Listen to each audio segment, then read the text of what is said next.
Okay, Demetrius, unmute yourself and then go from there. All right, you there? Yep, I'm here. All right, so let me just do the introduction and take it away. All right. Okay. All right, welcome everybody. Infernal greetings, infernal blessings to all on YouTube and Zoom. This evening we will be discussing the tunnel of Qulielfi. Listen, I butchered I this. hate that name. Qulielfi, something like that. All right, so brother Demetrius wants to run the class this evening. So any questions or anything directed to him, I'll be back as soon as I can because I gotta handle some stuff. So you'll see my screen blacked out and I'm be muted. All right, take it away, Demetrius. All right. Well, good evening to everybody. Hope everybody's had a good day today, and let's jump right into this study of I'm going to call it Qulielfi. Some of these names are a trip though, but you know, this is like the 19th tunnel right here. This is connecting us between the spheres of Lilith and Arab Sarak. So this one's kind of, they all seem a little sketchy at first, but that's nothing to be scared of. So I'm going to read a little bit out of Enoch Petrocelli's book, The Black Witch. If you have never read this book, get up on that because Enoch's really good. He's a really good occultist, really humble guy. I like some of the stuff that he's put out. So, and the information that he shares is from his own experiences. This is not like something that he rehashed or anything like that.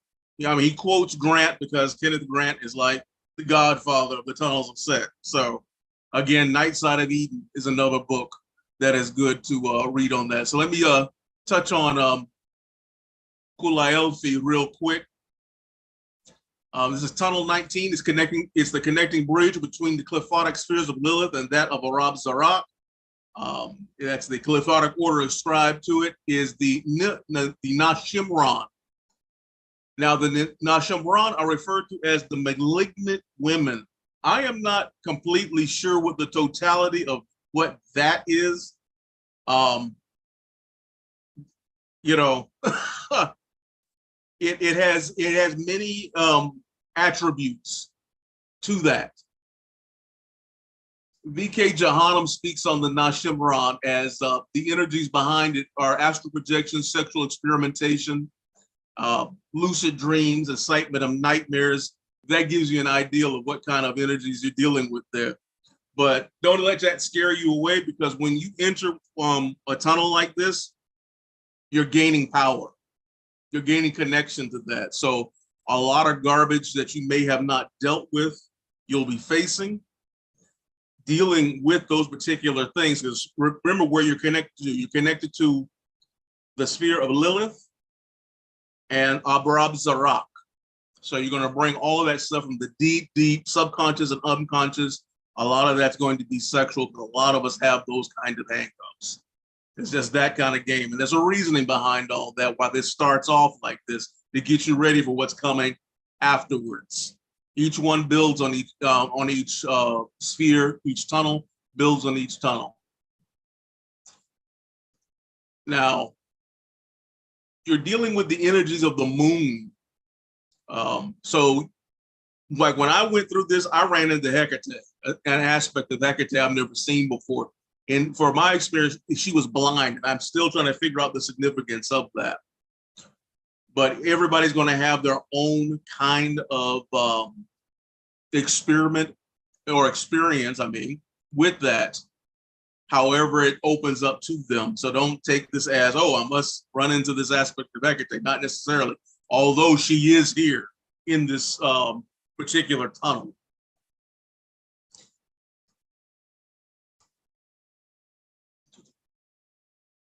Sorry, I just lost my place and where I was looking at on Enoch's book. So the other side is a lot of this is going to be made present in your life. You may run into, anything. It could be like women coming up to you, or are you having experiences already in your relationships, maybe some dreams, past relationships, maybe past abuses and things that you haven't dealt with. Your dreams may become more lucid. You may started to experience astral projection. If you've been working with that, this might be the tunnel that you might need to connect with to help you with that.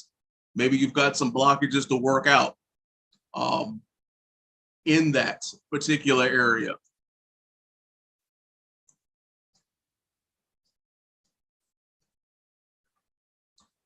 Biggest thing is to go in with an open mind with these and be very receptive to the energies within this tunnel, especially these early ones, because these early ones are kind of heavy hitters to me.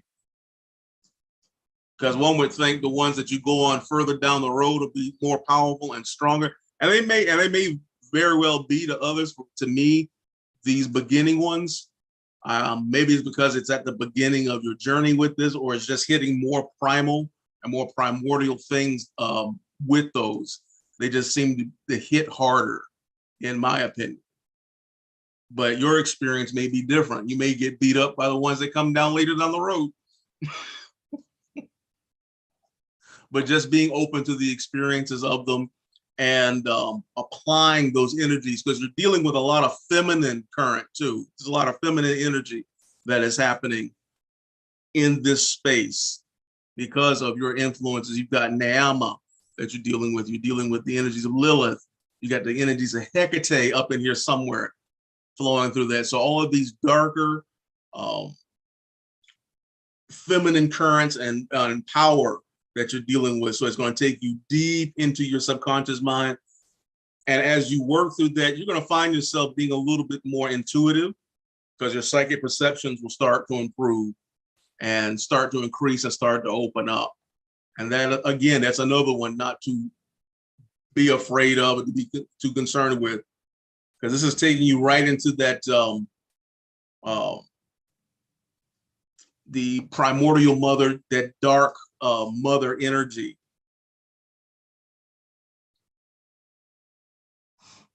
Let's see.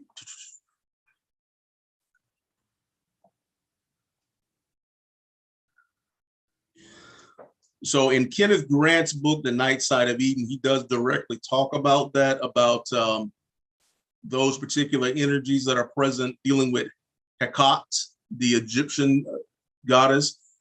Some people say are very much connected to Hecate, that their names are very similar.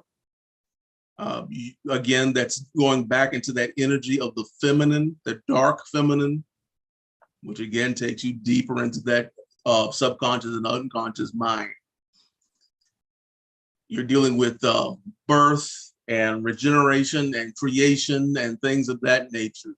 So your dreams may take you into that kind of space where you're seeing things being born. You might have sexual dreams where you're creation, dark creation. Again, back to the information about the Nashamran, you're dealing with the creation of egregores and thought forms. What that is that you are making things with your mind, with your essence, and giving them life. So this is where a lot of that comes into play, where you get a lot of that learning, a lot of that gnosis on how to apply this a little bit better. Again, with your astral projection, on how to perhaps doing that on an improved level. And along with the opening of psychic senses, you're going to be learning how to be aware of what's going on around you. When a lot of times when people talk about psychic senses, we tend to think of maybe telling the future or whatever, but there's a lot more applications to psychic senses than just seeing what's going to be happening down the road. It's seeing particular energies around you and being able to manipulate those and apply those to your everyday life, and also to your own personal evolution. Which for me, when I do this kind of work, there's always a vampiric aspect where I absorb the energy out of a tunnel. And that is how I actually learn more about the energy. of the tunnel by allowing myself to integrate that, basically consuming it. And then I'm able to apply that on my regular everyday life and in my other magical workings to improve that way. That's why I think it's interesting that these first early tunnels, the first 2 or 3, are actually quite vampiric in nature. There's a reason for that. Learning how to be more receptive and more aware of those particular energies and being able to take them in and integrate them is highly important.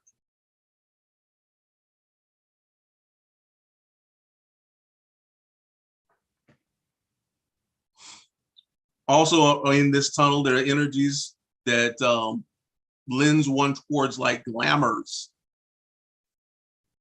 A while ago, I had a study group where I talked about some of that to make oneself appear invisible. We've all done this when we were children. We learned that we played a very special game called hide and go seek. Some of us are learning how to do this on an unconscious level, where you'd hide and then somebody would come look for you.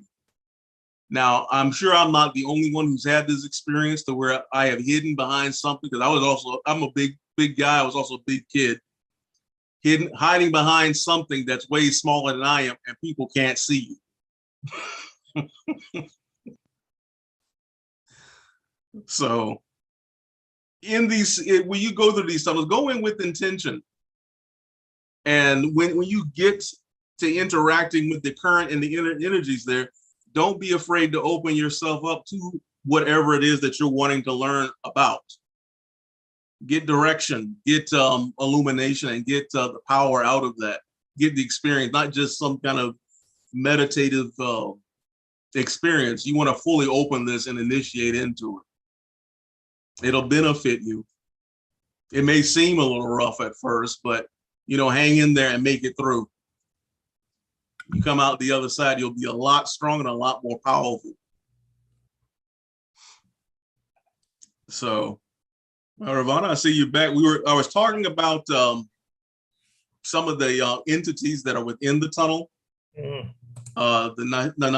Nashimaran, and some of the energies behind them, in accordance with some of the stuff off of B.K. Johannem's website.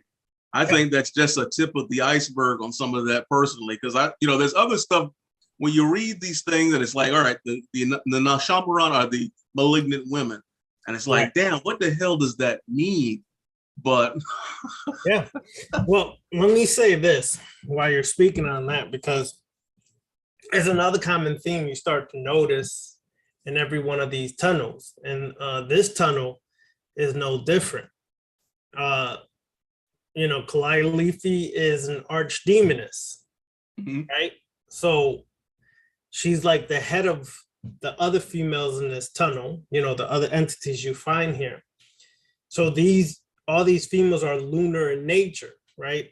That lunar current, which at one time resided with the female's menstrual cycle, and at one time all women on the planet would have their menstrual cycle in and around the same time.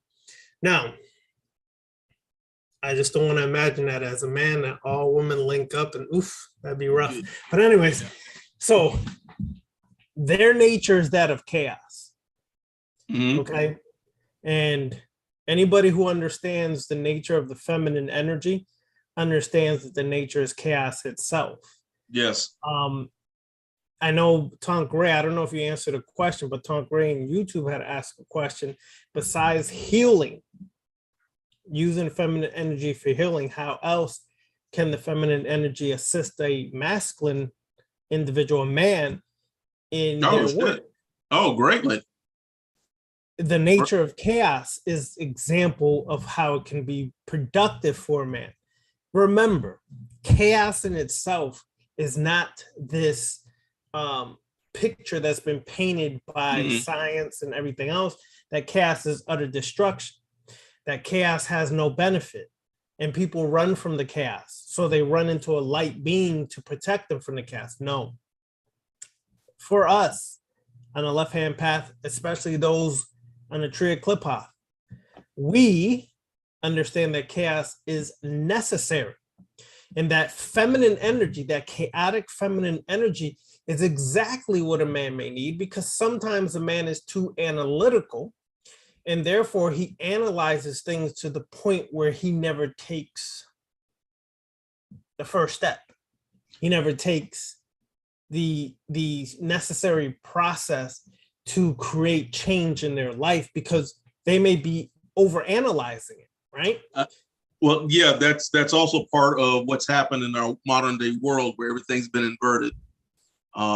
As men by nature, we're more analytical and logical, and we're supposed to cultivate the energy of receptivity and intuitiveness, whereas a woman is supposed to be more receptive and intuitive and cultivate the analytical and logical. Well, they've inverted all that shit. So you got lots of women by themselves now because they're very analytical and logical, and straight men intuitively, energetically are not wanting to be with that. And you're having a lot of guys that are very receptive and intuitive, and straight women are not wanting anything to do with that, because it is like dating a chick, and then she is like dating a dude. So it's inverted. Exactly. Yeah, I mean, like for me, chaos energy is like primordial creation. I mean, for me, that's what it is. And yes, it can wreck some shit, but it also can create at the same time, and does. Things get blown up, and then new stuff is being created at the same time. It's coming in at the same moment that's occurring. Yep. And so another aspect, besides the nature of chaos, is predominant in a lot of these tunnels, particularly this one as well, is vampirism. Again, it keeps showing itself throughout the tunnels. There is an importance to understanding vampirism. It's a key to your work. Vampire magic is just not, cosplay like people have made it seem today, where people are more into the culture and the appearance of vampirism, but really do no work as a vampire. Okay? Vampirism is much more than an appearance. Vampirism is a lifestyle. And what I mean by that, it has a spiritual science that is a part of that. Yes. Since the since the Temple of Set, Father Sebastian and his Sabretooth clan, Michael W. Ford, so on and so forth. The key thing to understand is whether you say Zephyr, Hepper, or Zephyr, all of that has to do with embracing your primordial self to cause the transformation and change necessary for you to reach that level of awakening. Awakening for a vampire doesn't happen all at the same time. It doesn't happen to everyone the same way. Everybody's awakening, specifically as a vampire, is different. Some people may be attracted to the culture, to the lifestyle of it, but never have or never will be a part of the current, meaning the true current of a vampire, that apex spiritual predator, may not really be them. They just like the way it looks, right? And then there's others who really are a part of that current. And through that current, they awaken that primordial self. And just like Khepra of ancient Kemet, which basically was a transformation coming from the duat to the light of day. So the night side to the day side, right? All this is important because each tunnel has a vampiric aspect. And what Demetrius tries to share a lot is people have to understand, in these tunnels, you either get devoured or you devour. There is no someone there waiting to hold your hand, hug you, slow dance with you, and kiss you. And if they do, run. Yes, exactly. That's a setup. Because really you for folks that really want to understand that core of vampirism, study black holes and what that's all about, the physics and the science behind the black hole. Because really, in essence, that's what a vampire is, a walking black hole. You're pulling in that energy. You're receptive to it.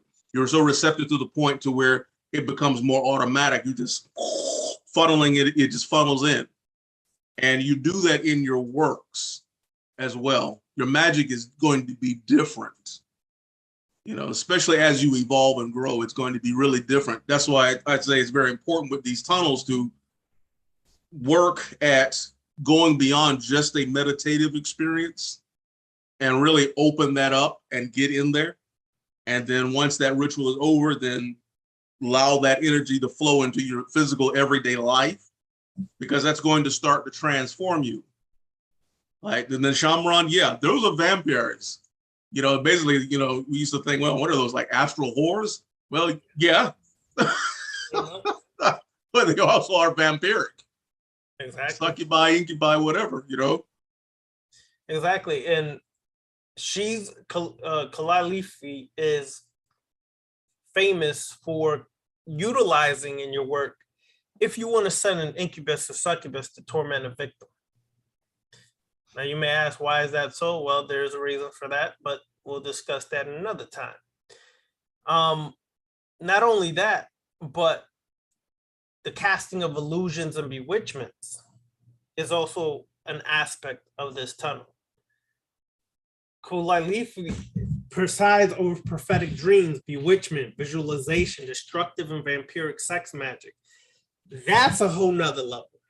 Vampire magic is one thing. Vampiric sex magic, listen, if you're not really ready for it, I would not suggest practicing vampiric sex magic unless you've studied, learned, and done the rituals and initiations into vampire magic itself.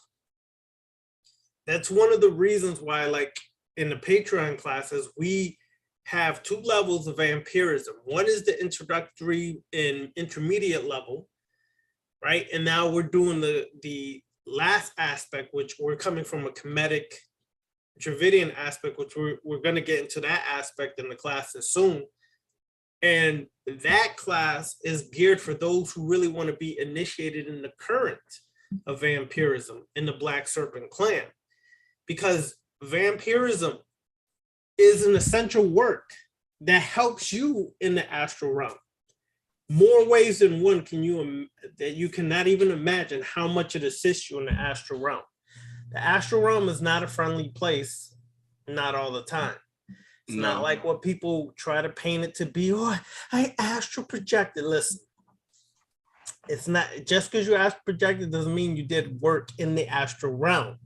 You might have just put one foot in the threshold, crossing into the astral realm, but it's not sweet and nice as they make it seem. If you go and watch the movie Insidious, they show a little bit of how it could be. There's stuff that's really, not too sweet to you. But this tunnel helps prepare you for that kind of work in the astral realm. It opens your mind towards your psychic abilities, whether it's telepathy, whether it's clairvoyance, clairaudient, whatever the case is. All of that happens and your psychic abilities expand when you work through the tunnels of Set. This is why we're doing these classes on YouTube, is to attract people to doing some inner work in the tunnels of Set. Now, sure, you might have read the books by Aseneth Mason. You might have read the books by Michael W. Ford and E.A. Coetting and so on and so forth. But even then, they will make reference to being initiated in this. It's a different ball game when you initiate yourself through the Tree of Qliphoth. It's a different kind of work. Demetrius and myself are initiated in this, and it's some hardcore work. It's not sweet and nice. It's not, just something that sounds deep. It is some really hardcore work. Me and him have reached levels working through these tunnels and through the major shells or the major Qliphoth, right? The major Qliphoth and the tunnels. Through all those aspects, me and him reached points where we literally hit a brick wall and had to take a 6-month break or so from doing the work with the tunnel. Yeah, I got sat down. It's almost like being a quarterback and being blindsided. Yeah. Okay? That's how it feels. So trust, we understand when you do this work, that there is a lot of involvement that we are not prepared for sometimes that arises through your work. But it's not the time to run when these things happen. It's the time to dig your feet in and hold on as hard as you can to make it through, because that's when the rewards happen, is when you make it through to the other side. Yeah, I was explaining earlier about how these earlier, like Cliffa and these earlier tunnels, like this one here, they tend to hit harder because they are preparing you for that other stuff down the road, at least for me, because they're dealing with some very primal, very primordial issues. This one especially is connected to like the sphere of Lilith and Arab Zarak. Mm-hmm. That's like the road between those Cliffa. And you're talking some really whack shit could go down in like through those Cliffa. I mean, it doesn't have to be that like that, but it is sometimes, because a lot of us do have sexual hangups, sexual abuse, trauma, things like that, repression, all of that nonsense that's in the deep subconscious, unconscious mind starts to bubble up and come up. There's, again, reasonings like you said, it's to prepare you for going further down the road and your further evolution. It's like you're getting ready to get jumped into a gang. Mm-hmm. But each sphere on the tree of death is a new gang. Mm-hmm. And they're waiting for you. Yes, I've had that experience where I go to do ritual and I'm expecting, all right, getting my mind ready, concentrating, meditating, and it's like they're there. And I'm like, okay, do I just go through the motions or do I just go ahead and go in this? Because it's like it's already open. Like, yeah, we've been waiting for you to get here. Come on. Exactly. Something Alexander Winfield Dre stated that Qulielfi assists the Black magician in developing the ability to travel to any physical location within the shadow self and retain memories of the events, eventually leading to the physical manifestation of the shadow self. That's important to understand, because right now, people are under the fad of shadow work. Shadow work is more than what is being discussed. Shadow work is not just journaling and figuring out things from your childhood and things that affected you and blah, blah, blah. That's all part of it. But shadow self is in itself a very in-depth work. I mean, there's even a whole level of magic called shadowmancy that takes shadow work to a whole nother level. And involves magic and all kinds of things. But you have to understand, your shadow self is a powerful existence in itself. And when you do learn to face, conquer, and master these things, it opens up a whole nother level of doing work in the astral realm, work within the void and things of that nature that can propel you to reaching your level of apotheosis, to becoming the God you've always imagined to be. So you have to kind of like understand that I first have to encounter these first few tunnels, right, before I get to the major Cliffa, these first few tunnels, because it is like going to the deepest part of the ocean, right? And you sink down into the deepest part of the ocean, and there you find the most hidden parts of yourself and the most unknown parts of yourself, the unconscious, that is necessary for you to encounter. Because a lot of people have this idea that I'm going to become a complete being. I'm going to be a master. I'm going to learn to just be this complete being. But if you're only working from one side, the light side, you can never be complete. That doesn't mean the light doesn't offer something. No, what I'm saying is you cannot be complete if you're only working on one side of yourself and therefore avoiding the aspects of yourself. The shadow is not the dark self.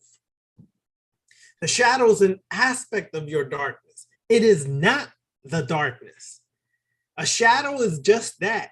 The shadow is cast by the angle of the light or the sun's light. When it hits, it projects a shadow. So think about that when you start to try to equate that to your darkness. Your darkness has no light that it casts. Your darkness is things that are just buried so deep inside of you, you don't even know they exist, but they have been ruling and sometimes ruining your life because you're unaware of it. You're unaware of these behavioral issues or patterns that you have developed since childhood, right? You have blocked your mind to the aspect that I have to integrate this aspect of mind that I was raised in, this so-called light side. I have to integrate that with my darkness. We are so blind to that fact that people run from their darkness and therefore they never understand themselves, can never become complete. You want to know why the world's in a crazy state it is because people are operating on this blinding light and never really get to know themselves. So, that's one of the other aspects of the psychic development too, where I was talking about that psychic, the opening of psychic senses that you can get assistance with by going through this tunnel. That I was saying earlier, it's not only just because we have the ideal that psychic development has to do with seeing future events or somebody's aura. That's cute, but it has other applications like that. Like, let's say there's an aspect of yourself, you know something's in your way, you know something's blocking you, and you do not know on surface level what it is. Mm-hmm. With your own ability, your own development, you're able to go inside and just journey inside of your own self, see inside your own self, and allow that to be revealed. And sometimes you may have to do that in ritual. But remember, it's you that's still doing it. And then in time, you're able to do that at will and bring up those hidden gems. Some of those are hidden gems of bullshit, but they need to come up anyway. Exactly. That's one of the reasons we reactivated the tunnel of set classes. Unfortunately, no one has joined yet, so we can't really do much. But when they do join, these classes that we're having are just like an introductory level. Myself and Demetrius are going to be working on rituals that hit hard, hit home, everything we've discussed for each one of these tunnels, so that you can develop through the work, through the ritual work, and open your psychic awareness, develop psychic skills that have been dormant or have been there on the surface, but you just couldn't quite grasp your finger on how to get it done, right? These rituals that we will create are very involved, and they're not just done in 1 day, 2 days. Sometimes it may take a month, 2 months to do a ritual. But we're doing this because through our journey, let me just say this, Qliphothic alchemy, right? Qliphothic magic is very important on the left-hand path. It is very important. The levels that you go through, the works that you go through, the things that you encounter are made to strengthen you. And if you're not strong enough, they will break you. Yeah. So that's the importance of it is, that's why I know I sound like a broken record when I'm saying about being receptive. That's important. That's very important. Because if you are not being receptive and whatnot, these things have the tendency to go upside your head, knock you down, hit you. Some people lose their shit. They go crazy. But just being open and receptive, sometimes almost surrendering to an energy. I mean, surrender doesn't always mean like what you might think, where you give up. You surrender by not giving up, if that makes any sense. You're just open. You're just allowing yourself to go with the flow of the current Yep. while maintaining controlled surrender. So let's elaborate a little bit on that.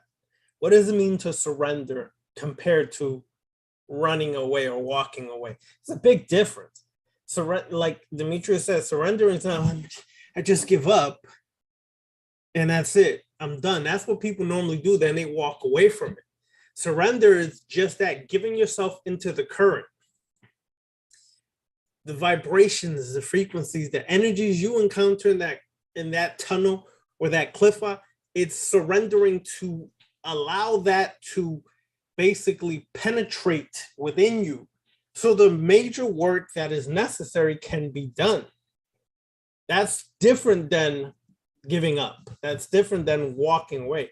I'm surrendering to that which is possibly most needed in our work, most needed in our development. Because, for example, here, let's say you have some blockages when it comes to developing your psychic or magical skills. A tunnel like this would assist you in various ways to develop that which is laying dormant, or release the blockage so that you can really fulfill your power. Mm-hmm. But if you don't take the steps to get involved in it and you just read books and then you do, then let's be honest. There's great rituals that some of these authors give in their books, but those are, and we learn this, right, from the outside in to the inside out. Those rituals are literally introductory basis for the work that happens within. The work that they tend to be templates. And you have to tailor some of that work to you as a unique practitioner. It's, in a tradition I was initiated into, do as instructed at first, and then as you go along, mold that. That's going, those different types of works are going to have to shift and change. Keep the core, but maybe the application will have to shift depending on who you are. Yeah, I mean, I noticed that with myself. I'll go through various evolutions in my practice on how I practice as I grow, as I evolve. It changes. It may not be for everybody. I mean, if I'm doing public rituals with a group, okay, it'll be done in that particular way. But when I'm on my own work is a lot different than maybe like some ritual that you would see in a book.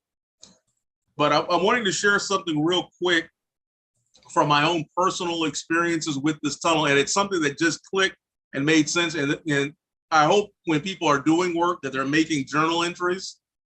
Because that way you can keep track of what you've experienced and things like that. And it's something that right now has just made sense, because I was explaining earlier how in this tunnel, I had an experience with Hecate in this tunnel. And this particular version or aspect of Hecate was blind. And I mean, at the time when I made the journal entry, it made no sense to me. I didn't understand the symbolism. But just now, as we're talking about this, it kind of clicked in that this is the queen of the witches, and she can't see, but she's still practicing and all of that. So it's like none of that outer stuff should even concern your work, those externalisms. It's what's going on the inside. Cutting out the overanalyzing and the trying to logic something to death, and just be open to the current and the movement of the energy and the flow. Yeah. So that is something that I experienced in that tunnel, was connecting with her at that time, even though that was a while ago when I went through this tunnel. But it just now made sense.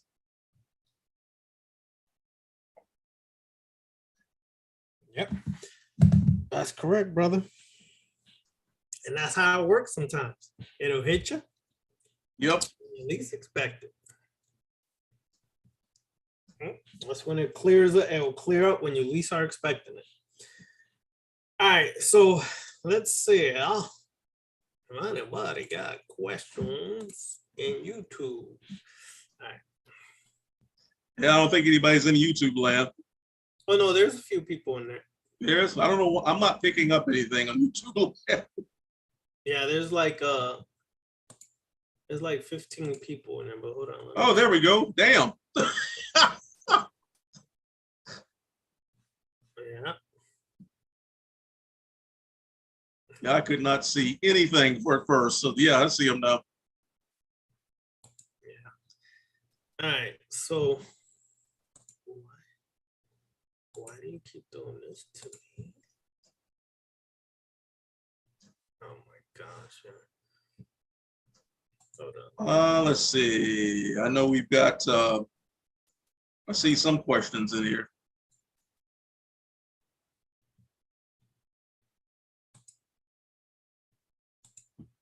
All right, here's one from Tom Correa that I see. It says, the work I've been doing lately has been unlocking and showing me a lot of myself. One side effect of this is I give less and less of a damn about society and such.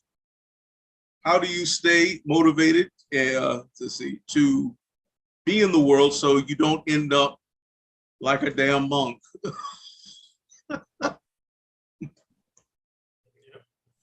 Well, I don't know. I mean, how would you answer that, Ravana? That one's difficult. All right, first of all, that concept of being in the world, right? And then not being caught up in the world. This was a concept that's been used for a long time. But essentially, what it comes down to is this. What are your passions? All right. That's how I say this quite often in videos and classes. What are your passions? We all have passions, right? Mine is kickboxing. That's one of them.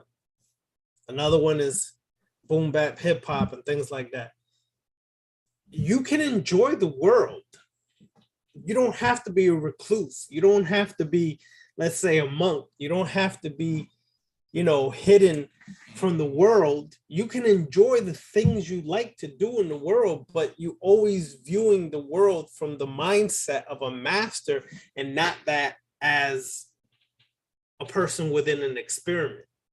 Yeah. You're viewing the world from the mindset that you're creating the world so you can experience and enjoy that, which is the world that you are living in, right? So whatever it is you enjoy, go all into it. If you enjoy, let's say, playing basketball, go all into it. Join an adult men's league, summer league for adult men, or older men, so you can still participate in your passion. You don't have to stop living and enjoying those things you enjoy because you are so-called spiritual or walking the left-hand path. People tend to separate these two and you don't. People have asked me this before. I don't separate none of that. All of this is inclusive of who and what I am, whether it's my left-hand path is in everything I do. Why? Because the way I view the world is from a left-hand path mindset. So everything I do is from that mindset. So when I participate in something, I could be all in it.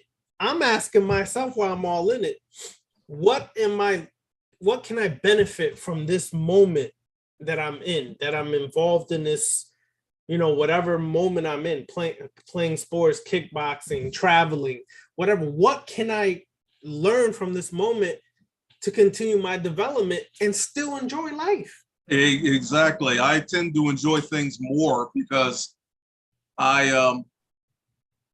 it's like you continue on, you're still on your path even when you're having fun and doing whatever. I use those those types of times, like I could be taking a bus ride or going on vacation somewhere, but I use those times to also apply some of the things that I've learned too.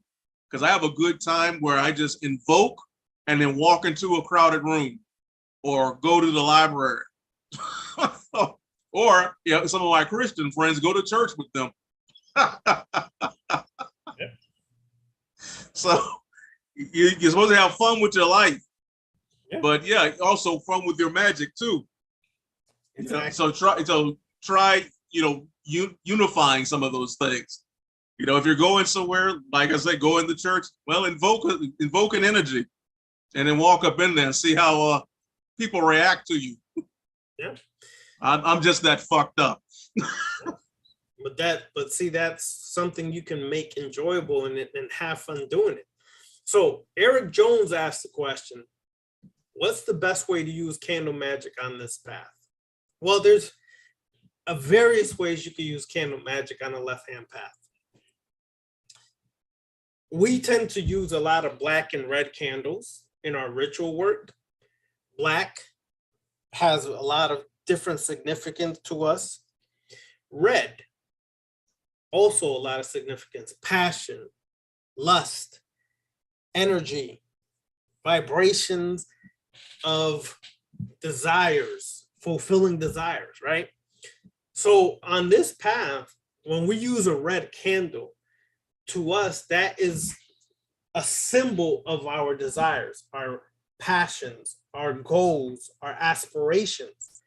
And you can use it, simply light the candle. You can meditate on that candle and create an intention while you're meditating on it. Another way sometimes you could use that red candle is in various ways, is within a ritual. It could represent a certain archetype. It could represent Set or Satut. It could represent, Lilith or different things, and their aspects are something you're tapping into that is within yourself. Not that you're worshiping and groveling to that. You're devouring that energy and those characteristics and powers that they represent, and you're using it for yourself for whatever purpose you desire or choose to do it for. So candle magic is a very essential part of left-hand path work. It's very integrated in everything we do. It's just sometimes we may use it a little differently than they tend to use it on the right-hand path or, new age or whatever. We're not making love to the candle and all, it's so sweet, positive, pure energy. That's not what we're doing with the candle. The candle is basically a focal point so that you can unleash your energy or absorb energy. Okay? So always remember that. Go ahead, brother. And I mean, you can also use those candles to add, like you were saying, further power to a ritual. Like you can experiment with different configurations of the candles. You may have more than two or more than one, or different numbers of candles. You can, let's say if you're working with a particular energy, a particular cliff or a tunnel or an entity, learn all you can about the correspondences, and then get yourself some oil. If you got an oil that corresponds to that, if not, just use plain olive oil or something like that, put on the candle. Powdered herbs, roll in the candle in that to add extra energy, extra alignment, extra vibration to your work. Even if it's just a path working, that could be a big boon to whatever it is that you're doing, your work. They can add that extra energy that you need for that. Exactly. You can, most people do this left-hand path. They'll use one of the sigils, let's say for the cliff hop, right? Whatever major cliff hop they're working with, the tunnel, they'll use that, they'll put the sigil on there to create more energy for the working. All right. You can also use, like, Dimitri was alluding to, you could use your blood, you could use your semen, you could use your sexual fluids, you could use an elixir, you can use different oils and put it in there. It's pretty much done how some other magic does it, but you have a different focus for why you're using the candle. Okay. And that focus is literally for you to be empowered to reach your godhood. Good evening, Rose. How are you? So, um, let's see. Okay. Tom Gray says, Yeah, I just looked at that too. I was going to say, yes, you probably do. As your interest change, and your interest in things will change as you grow and evolve. Because sometimes I don't know, it's hard to put that into words for me, because it's like suddenly you kind of look back and go, damn, I'm not doing the same thing I was doing. exactly. But you know what? That's a great thing. And Yeah. I'm happy you said that, because as you were saying that, this is what hit me. You shouldn't be doing the same thing that you started on. I mean, as you were doing when you first started on this path. As a matter of fact, the work should be hitting you so hard that you should have new passions coming out of you every day. Okay, because remember, when the work hits your subconscious and opens up that unconscious, there's certain things you're going to find out about yourself that you didn't realize before. You may realize that you have a aggressive nature that's been suppressed, and all of a sudden you want to hit everything, and you're realizing, why do I want to punch everything in sight? Well, that might be because it unlocked the warrior aspect of yourself that's been suppressed for a long time. So now that it's open, you find yourself kind of feeling a little aggressive, physically aggressive.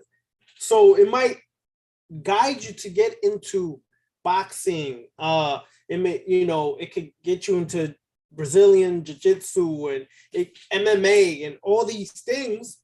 And so there are new passion develops out of that. A new skill, a new hobby comes out of that. You may find out that there's certain things about you that, freaky. That might create a whole new thing that you get into. I ain't gonna say what, because that's people's personal shit, but you find a new hobby out of that. It's all about letting these things out and letting it change you from within, right? And those things that have been suppressed to come forward, and then learning to work with it. Because a mistake that people make a lot when they work with the clip-off or any other aspect of left-hand path, things come out of them that have been suppressed for a long time. And it scares the living crap out of them, because they're still judging it from the old paradigm, right? They're judging it from that old mentality, the old spiritual systems, the old magical systems they came from. And they're looking at it as it's scary, because I'm still stuck on the morality, the old morality of that old paradigm of society and religion and everything else that I'm breaking free from. I'm still judging it based upon that. That's the worst thing you can do, because what you literally did was took yourself and you kind of killed what surfaced for you to really embrace and integrate into your life, because you still looked at it from that old moral standpoint. That morality kicked in, and you was like, this is so fucked up. This is so wrong. How can this be a part of me? It is what it is. It's part of you. Why do you feel like you have to hide it, run from it, suppress it, push it back down, punch it? Find a way to work with it that is beneficial and productive for you. And therefore, you will start to realize, well, damn, I can understand now why I should integrate these things. You know what I'm saying? So that's the thing. And a new Naga, no one denies that. The best rituals you can come up with are the ones you create with yourself, for yourself. But there's one caveat to that. If you don't have enough knowledge, enough of the wisdom that takes part in creating a ritual, then your ritual can only take you so far. What does that mean? Simply, knowledge without practice is dangerous. Practice without knowledge is equally dangerous. So yes, your best rituals are the ones you create for yourself. But at the same time, if your knowledge and wisdom is limited, those rituals can be limiting or sometimes even dangerous if you haven't walked the path enough to understand what portals and gateways and energies you're opening up to. So I agree with you 100%, but at the same time, there is some aspect to that we have to understand. Creating it for yourself is always the best. But if you're limited in certain aspects of understanding, experience, it can also open up stuff to hurt you. All right. And also don't come up in somebody else's ritual and do something adverse. Exactly. Because as you were talking about that, I remembered one. This I was in a craft tradition, and we were doing something for Zeus, and this other lady comes in there. You know, she's well, I guess she's Wiccan or whatever. She's got a black cloak on and all this other stuff. And, you know, we had this item that we were charging with things that were going to break. So Zeus is a deity of order. This particular tradition was Greek, Roman, and Egyptian currents. And she decides to put chaos in there, saying that's what we all needed. Her life still isn't straight. So, and that was about 15 years ago. Exactly. And that's the key. See, the more wisdom and knowledge you acquire through the walk, being self-initiated and even further initiations helps you in the best creation of your own rituals without opening these things that can create more havoc in your life. All right, Eric Jones asked a question: when doing ancestor work on this path, will the ancestors with problems and addictions come back up into your life and energy? Now, Eric, let me be honest with you. Some people on this path choose to work with ancestors. Other people don't choose to work with ancestors because this path is a path of self-mastery. The work you tend to do is all about working with the self. So does that mean you're doing a work on your own issues and problems? Does that mean your ancestors won't come through? No, they may come through, right? Because it may be a generational addiction that's been passed from generation to generation, but you're doing it to be the master over self. So even if an ancestor pops up with their problems and addictions, you're the one that can actually correct that generational addiction from reoccurring and passing on. You understand? So the ancestor is a reminder of, I have to fulfill this work, whatever it is that you feel you need to accomplish to break this generational addiction, so on and so forth. Then they're a reminder of that, but they're not venerated so much on the left-hand path as they are in African traditions or other paths. They are acknowledged, but this work is all about self-mastery. So it all involves you and you, right?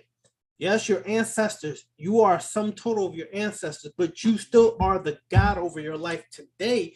And therefore, anything that's been from the past to today, you now have the power to correct anything from your ancestral lineage to today. Okay? So these things will occur, and sometimes these things will happen. But always remember, you're doing it to master yourself. In that term, in that way, you will also help correct any, let's say, addictions, defects, or anything within your ancestral lineage. So there's a lot of responsibility for us here today who take on the left-hand path and the path of self-mastery, right? We decide, okay, whatever it is, I can't use any ancestors as an excuse because I am the sum total. I have to take it upon myself to make the change and the shift for anything that came before me, but I can't use that as something to stop me or fall back on. All right, I hope that kind of explains some of it. Yeah, right, you kind of end those, what they call generational curses. You end all that shit. Yep, that's it.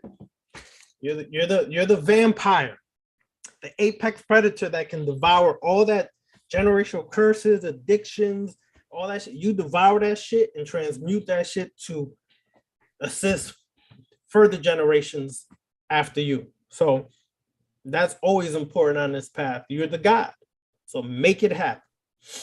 All right, any other questions? I'm gonna give Let me see. Yep, I don't see any other ones. Nope, no other ones popping up. So, all right. So next week, I mean, not next week. God damn it. 2 weeks from now, we will do the next tunnel. All right. So I'm gonna do it like I did that this time.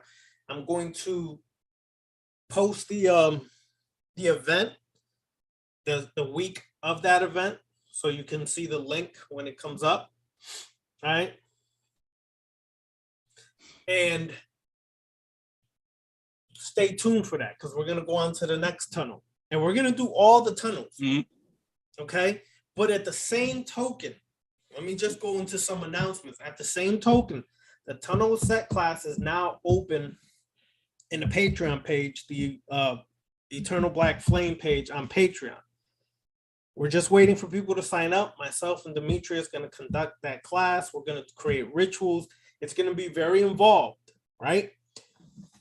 The work, then, as you progress on your own, then in the class, you will be charged with creating your own rituals.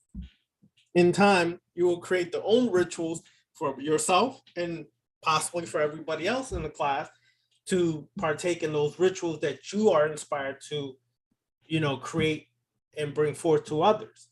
The tunnel set class will run for as long as it takes, meaning we're going to cover all the tunnels. Yep. There is a lot of tunnels. So we will cover all the tunnels. Some tunnels may take longer than the others. Okay. That doesn't mean we just stop with the tunnels, though, because we're following the tree. We're going to do the tunnel till it connects to that major cliff-out. And we're going to do a cliffothic work with that major cliff-out, right? That major shell gateway, and then go back into the tunnels that go on to the next one, so on and so forth. It is a very involved class. So if you choose to join, make sure that you really are passionate about doing cliffothic work, which is some next level kind of shadow work. And I keep trying to get people from the other classes that are already in Patreon to join a tunnel set.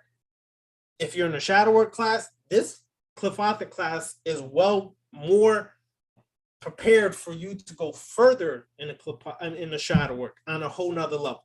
Come across, get in it. If you're in a beginner's class, get in it. Because I'm waiting for y'all so we can pop this off, because the tunnel set class is going to be something serious. I'm not doing it by myself. It's my brother Demetrius and myself are conducting the class and doing the rituals. We're creating co-rituals and individual rituals. There's already a ritual prepared, right? It's the Thantifaxath ritual, which is the first tunnel, right? Coming from the bottom up, it's the first tunnel. That tunnel is that ritual has already been prepared. So people want to join, get in it. Okay. Also, those that were in the Sith class is now in its own Patreon page. It's been formed into a Sith Academy, where you're going to be given basically a Sith Lord who's going to be helping you through your whole initiatic neophyte to master level. All right. This is all prepared for those who are seeking that. Is there now. All right, as well as we have the Deific Mass class, which is just working with the archetypes and working with one archetype for several months to get full understanding, wisdom, and greater results when you focus on one and one for a long time. All right, hold on. Tom Ray has one more question. With so many systems that use many of the same deities, how do you know what system or what area you need to use to help you grow? Good question. Excellent question. How do you know which system helps you grow? Honestly, the only answer I could give you is check out every system you possibly can. And if you get greater results in that system, that might be the one for you. Vampirism, Clipa, I already said vampirism, the Deific Mass, Sith, Necromancy. There's so many more other paths involved here. This draconian path, so on and so forth. And the other side too is that as you go through these different systems and you learn, you're gaining various technologies. Apply them all. Use them all. You're creating your own system. In essence, every individual in the left-hand path is their own system, their own tradition. Bingo. You know, and somebody just mentioned psionics. Yes, I do that too. That's part of, I love psionics and radionics. I don't call myself a techno shaman. Some crazy shit, but I love it. Yeah. Charles Cosimodo is a nutcase. I love Uncle Chucky. But yeah, you learn the different technologies and you use those things that you connect with well, what flows with you. Some people they prefer the ritual magic, or they prefer the bell, book, and candle of like witchcraft, that setup. Me personally, I love sorcery. That's to throw raw current with intent. I love that shit. And let me say this as well. All right. So these classes, you know how we create the rituals, do all this. Do you want to know my magic in real life? Ain't none of that shit. My magic in real life is just like Demetrius says, primordial, raw sorcery. Whatever comes up is what I'm going to do. Whatever I feel I'm going to work, how I'm going to work it is how I do it. Right? Because I was able to walk through these different paths, through these different systems, I was able to gather the different tools I needed to therefore create my own as I'm going forward. So a lot of times I don't use an altar, as shocking as that may be to some. I don't stand in front of an altar quite often. I'm actually doing ritual work as I'm living day to day, walking day to day, moving side to side, left and right, doing what I'm doing day to day. I'm doing ritual work. Okay. I create sigils in my mind as I'm moving along in the day. I create certain chants, a certain, either whatever people want to say. I create them as I move along. I'm not always in front of an altar because sometimes we get too stuck in the altar sense. I need to have an altar and I got to do my ritual work in an altar. Yo, the world is vast, right? Nature is one of the greatest altars you can use. If you live by the ocean, do you know how much primordial chaotic energy is in the ocean? Yep, Tiamat. Exactly. We're here in Florida. I go to the ocean as much as I can so that I can tap into that primordial current of Tiamat, of these, other abyssic energies. I go there and do my ritual. I don't bring candles and sit at the ocean and do it like that. I just sit there and just open myself up to those chaotic, primordial energies and absorb it all, and it guides me to what to do next. Exactly. See, even Tonk Ray's understanding that now. He's done more ritual work because he's a truck driver, so he's done more ritual work on the highway than he's done in front of an altar. And sometimes, depending on depending on how you, what your profession is or what your career or job is, if, for example, some brothers in here are truck drivers, that affords them a lot of time to be in their mind. So as they're driving, they actually could be doing ritual work. Okay? So you got to understand, it's more about that primordial chaos. How do you tap into that primordial well and use that in your everyday life? Stop being so structured. Stop being so systematic where I can only do it in front of the altar, and if I don't do it, I don't feel anything. Well, then that's a goddamn problem. Someone said this earlier, and I kind of bypassed it. It might have been, it was Anu Naga. Imagination is key. Imagination is more than key. Anu Naga, I'm gonna agree with you on that, but I'm gonna go a little further. Imagination is everything. If you have no imagination on this path, you suck. Sorry, but you suck, okay? Because your imagination should be everything. If you can't imagine things beyond the box, you know what the box is? The box is that person, place, or thing that created by society to keep you in this nice little, this little system. If you can't think outside of that, it's hard to do this work. You have to literally open yourself up to be free from this box of person, place, or thing within a societal structure that keeps you stuck within what they gave you. So if you imagine things and all of a sudden while you're doing some ritual work, Pinocchio pops up, damn, son, you've been effed up because your imagination is based on Disney. Step outside of that. See what you can imagine. See what you can conjure up on your own without the books, without the videos and all these other things. What can you imagine on your own? You can. You'll be surprised how much you can, but you have to open yourself up to these currents. You have to do it and give yourself the chance to come up out of this structure, right? I've had to do that with rituals before.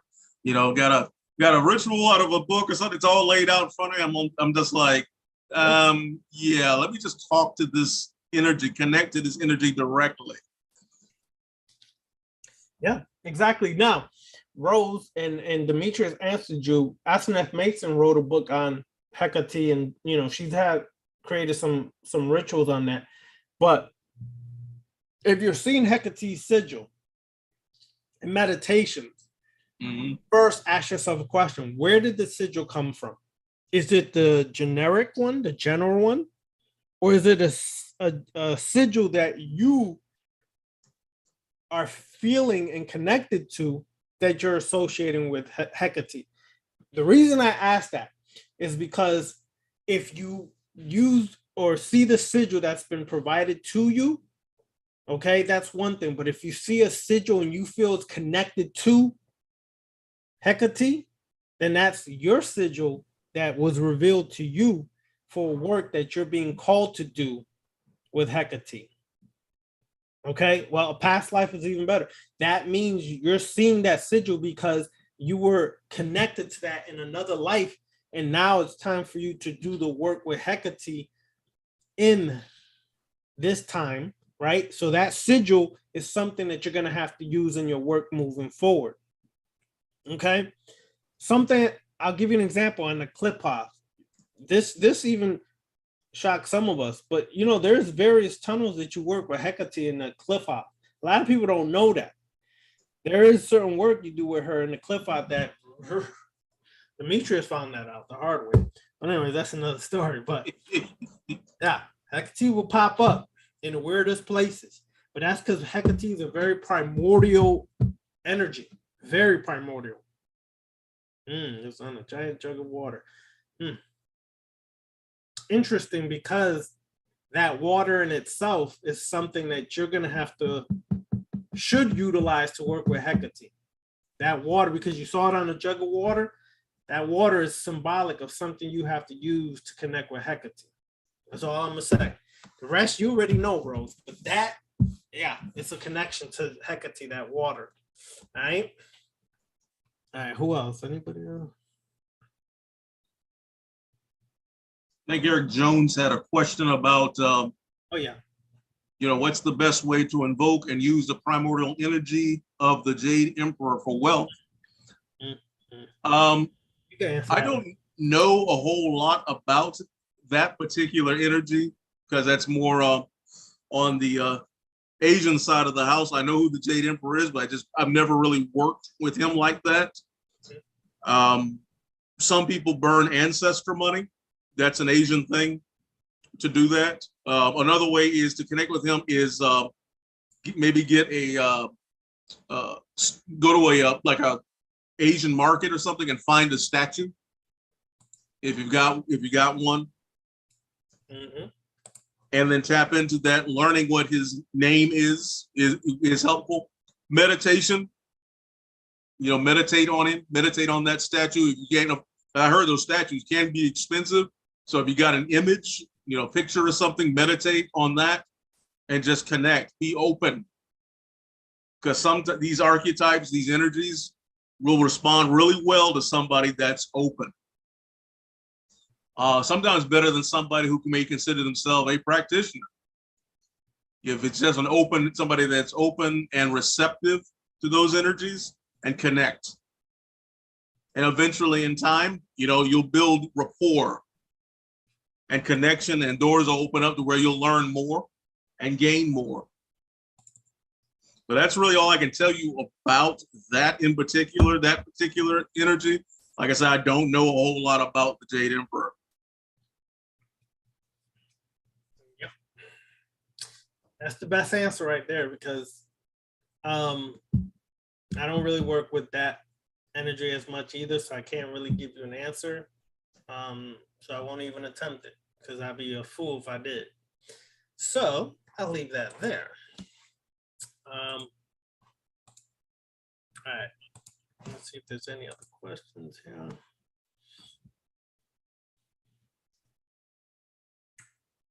Well, Tonic, right, Kali always shows up because of her chaotic nature. A lot of this work is very chaotic, and so therefore Kali shows up, and sometimes Kali shows up in threes. What do I mean by threes? It may not seem like it's Kali because all these energies are from different cultures, but the energy is the same. Kali, and all of a sudden Sekhmet shows up, and all of a sudden you have Lilith show up. They're very similar. Yes, they're from different cultures and you know, areas of the world, but they're all very similar. Okay, and that therefore that chaotic primordial energy of Kali may show up again in different aspects within your work from different cultures or backgrounds. All right, so all right, well, let's leave that there. And like I said, we'll be back here in 2 weeks. All right, doing the next tunnel. Again, the tunnel set class is available on Patreon. Join, get in if you want to. It's a lot of work. Yes, a lot of people understand that in our classes we give work up to Kulo, but that's what it is. You're always doing work on this path, whether you're doing a ritual or you're doing a mind work. You know, throughout the day, you're always doing work, and you know that's a part of it. Yep, class you're going past just learning and having it, then going into experience.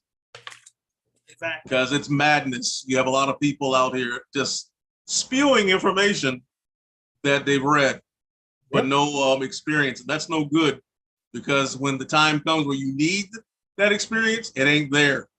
Yep. That's not good at all. Exactly. You know, you have a lot of book teachers. Very few people have the experience or walk the path. That's very unfortunate, but it is what it is, right? So in our Patreon classes, we give you the experience. We share with you, and then, you know, when you're ready, you go your own way. That's what it is. No one's supposed to stay in these classes forever, damn it. I'm being real with you. No one's supposed to stay in these classes forever. When you find what you feel you need, okay, I got it. You go on to where you feel you're going next. But don't do yourself a disservice and not attempt to go further into this and always stay on the sidelines. That's not, you're not gonna really get far on the left-hand path like that. This path is about involvement. So we have a deific class, which is basically working with one archetype for about 3 to 6 months, doing various rituals over and over and over. That's essential because sometimes in certain classes we got to keep it moving so you don't get as much benefit from working with one so-called deity or demon. So that class is designed to give you more thorough knowledge, wisdom, understanding, and ritual work and path work and things of that nature with that one particular one before we move on to the next. That's the deific mass class. We have the comedic vampirism class. Listen, if you don't get it by now, everything on the clip path is vampiric. Just about every gateway or whatever is vampiric. If you don't understand vampire magic by now, and I'm not talking about reading just books, I'm talking about going inside these things, then you might want to investigate vampirism. It's some serious stuff. Okay. Yep. I realized by the time I got to Gamaliel, I was like, what in the hell? It's like everything. Vampiric. Period. Okay. And various other paths and systems on the left-hand path are vampiric in nature. Hecate, for example, has a vampiric aspect. The people usually find that out further down because first you meet the nice little, you know, the young lady Hecate, then you meet, you know, the mama Hecate, then you meet the crone by the time, I mean, not the crone, is it the crone? Shit, I always forget. I messed it up. But he has to go, right? By the time you meet the elder, the older, the wiser woman, you'll find out how vampiric she is. Because it's usually the crone that don't play the most. The crone, yeah, people think, oh, she's like my grandma. No. Hecate will devour you quick if you come with the foolery. Okay? So, very vampiric in a lot of this left-hand path work. Vampire class is there. All right. We have various classes. Get down if you want to. If not, we'll get other people will keep coming through. We'll keep it rolling. All right. So we'll see you guys in 2 weeks. Another tunnel and more information. Hopefully we see y'all on the Patreon so we can have some dope classes and do some really strong ritual work in the Tunnels of Set class on Patreon. All right. Now, I'm going to say this one last thing. All right. If finances are an issue, bet on yourself. You bet on yourself, finances are less of an issue. Why do I say that? It's kind of something what Eric Jones said, and I'm going to just share this. When you master yourself, there is no need to do money magic. Yep. Why do I say that? Because the reason you don't have money, and I'm not speaking to Eric, I'm speaking to everybody, is because your mindset. Your mindset is changed through the work you do. 1. 2, if you have any blockages or obstacles that relates to money, that's destroyed as well through the work you're doing. Money starts to flow to you as you master yourself. That means overcoming a lot of your caca, your BS, okay? The crap that we say, the crap that we've done, all these things that are layered on top of us, when you devour that, okay, things just start to flow to you. I know personally, because before I got in the left-hand path, I tried to be an entrepreneur of all things. That didn't work. So what happened is, as I got in the left-hand path, I found my calling. Now I'm succeeding financially more than ever. And for anybody who told you that financial blessings and success is not a part of spiritual work, fuck you. You don't understand this shit. Bye-bye. Anyways. Somebody out of the church, probably. Yeah. Exactly. That's not how this path works. You're supposed to be blessed on all levels. That's how it is.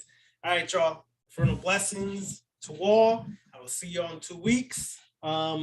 Saturday, I will see y'all in the vampire class, who's in the comedic vampire class, and we're having a question and answer class for all the Patreon. Hopefully y'all there, because this question and answer class is to answer any questions you have and break some further shit down that you may be wondering about Patreon and or any classes. All right.